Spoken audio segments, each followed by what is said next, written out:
This video, I am discussing about the argumentative skills. An argument is a statement. Convince others of a particular point of view. It yields the valid result. Argumentation is the very logical way of discussing or debating an idea. When we use the technique of argumentation, we prove something to be true or false. It is the thought process used to develop and present the argument closely related to critical thinking, established on the basis of reasoning and not on subjective opinions or emotions. Argumentative skill. It is the ability to effectively construct, present, and evaluate arguments in order to impress others or critically assess different viewpoints. Argumentative skill is essential for engaging in productive debates, making informed decisions, and communicating ideas effectively. Learners with better argumentation skills will use more counter arguments, produce more alternative perspectives, and engage in more critical thinking and reasoning. In this video, I am discussing about that what you can do, you should not do during argumentative skills and some sneaky ways to consider. 9 do's of strong argument. Stay calm. Even if you can get passionate about your point, you must stay cool and in command of your emotions. If you lose your temper, you lose. Use facts as evidence for your position.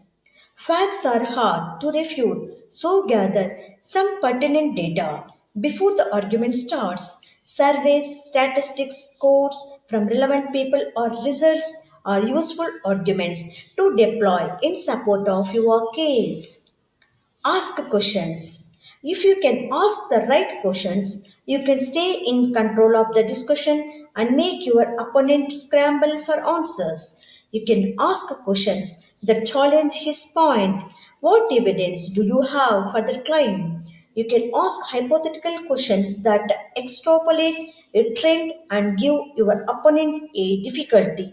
What would happen if every nation did that? Another useful type of question is one that calmly provokes your foe. What is about this that makes you so angry? Another one. Use logic. Show how one idea follows another. Build your case and use logic to undermine your opponent. Appeal to higher values. As well as logic, you can use a little emotion by appealing to worthy motives that are hard to disagree with. Should not we all be working to make the world better and safer for our children? Listen carefully. Many people are so focused on what they are going to say that they ignore their opponent and assume his arguments. It is better to listen carefully. You will observe weaknesses and flaws in his position, and sometimes you will hear something new and informative. Be prepared to concede a good point. Don't argue every point for the sake of it. If your adversary makes a valid point, then agree, but outweigh it with a different argument. This makes you look reasonable. I agree with you that prison does not reform prisoners. That is generally true, but prison still acts effectively as a deterrent and punishment. Study your opponent. Know their strengths, weaknesses, beliefs, and values. You can appeal to their higher values. You can exploit their weaknesses by turning their arguments back on them. Look for a win win. Be open minded to a compromise position that accommodates your main points and some of your opponents. You cannot both win in a boxing match, but you can both win in a negotiation. What we should not do? Get personal.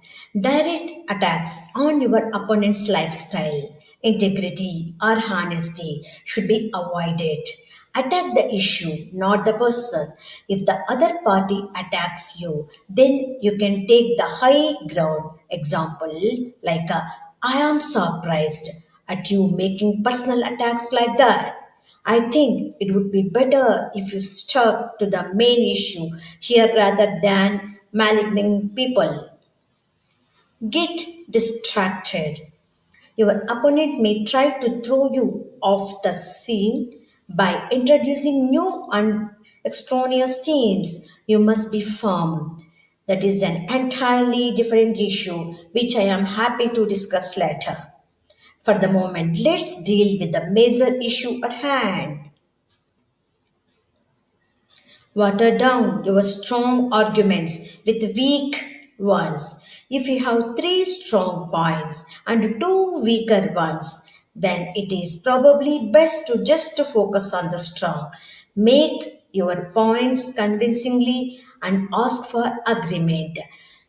If you carry on and use the weaker arguments, then your opponent can rebut then and make your overall case look weaker. Some sneaky ways to consider. Use punchy one liners. You can sometimes throw your opponent out of his stride by interjecting a confident, concise glitch. Here are some good ones. That begs the question. That is beside the point. You're being defensive. Don't compare apples and oranges. What are your parameters? Second one, ridicule and humiliate your opponent. This can be very effective in front of an audience, but will never win over the opponent himself. Deliberately provoke your adversary. Find something that makes them angry and keep whittling away on this point until they lose their temper and so the argument. Distract. Throw in diversions which deflect the other person from their main point. Exaggerate your opponent's position. Take it away beyond its intended level and then show how ridiculous and unreasonable the exaggerated position is. Contradict confidently. Vigorously denounce each of your opponent's arguments as fallacious, but just select one or two that you can defeat to prove the point. Then assume that you have won. With this, the video ends.